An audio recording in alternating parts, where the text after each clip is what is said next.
populations qui ont un odorat très développé sont vouées à la médecine du corps. Les populations qui ont une ouïe très développée sont vouées à la médecine de l'âme, du psychisme. Le mot médecin vaut dans les deux sens, mais ça ne correspond pas aux mêmes capacités, aux mêmes talents. Quelqu'un qui serait doué pour la médecine du corps n'est pas forcément doué pour la médecine de l'âme, et inversement. Et je dirais que de manière générale, les femmes sont plus douées pour la médecine du corps et les hommes plus doués pour la médecine de l'âme, comme l'a montré le cas de Freud, évidemment.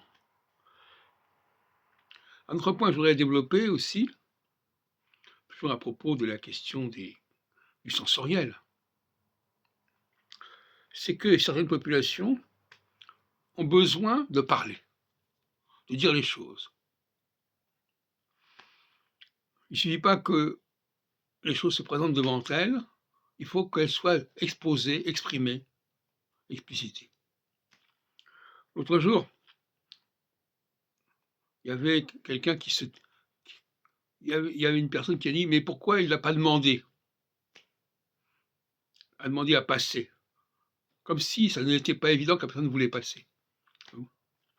Donc ça, c'est ce qu'on appelle des comportements d'aveugle. L'aveugle, il n'a pas d'intelligence visuelle. Donc, il peut voir quelque chose, il n'en tire pas de conclusion. Alors que normalement, il peut par lui-même trouver la réponse. Il n'y a pas besoin qu'on lui explique, on lui dise « Est-ce que tu peux faire ceci? Est-ce que tu veux bien cela ?» Non, ça c'est tout à fait superflu. Dans une société de gens qui voient. Les gens qui sont dans les sociétés qui ne voient pas, effectivement, il faut poser des questions, il faut parler, il faut demander, il faut expliquer, il faut montrer qu'on est là, qu'on est présent, il faut parler. Les aveugles parlent, ont besoin qu'on parle, qu'on leur parle. Les gens qui ne sont pas aveugles, ils peuvent très bien se contenter du silence.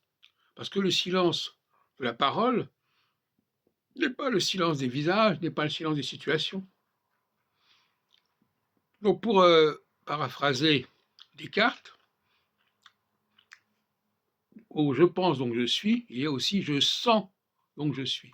Les personnes qui n'ont de réaction que olfactive.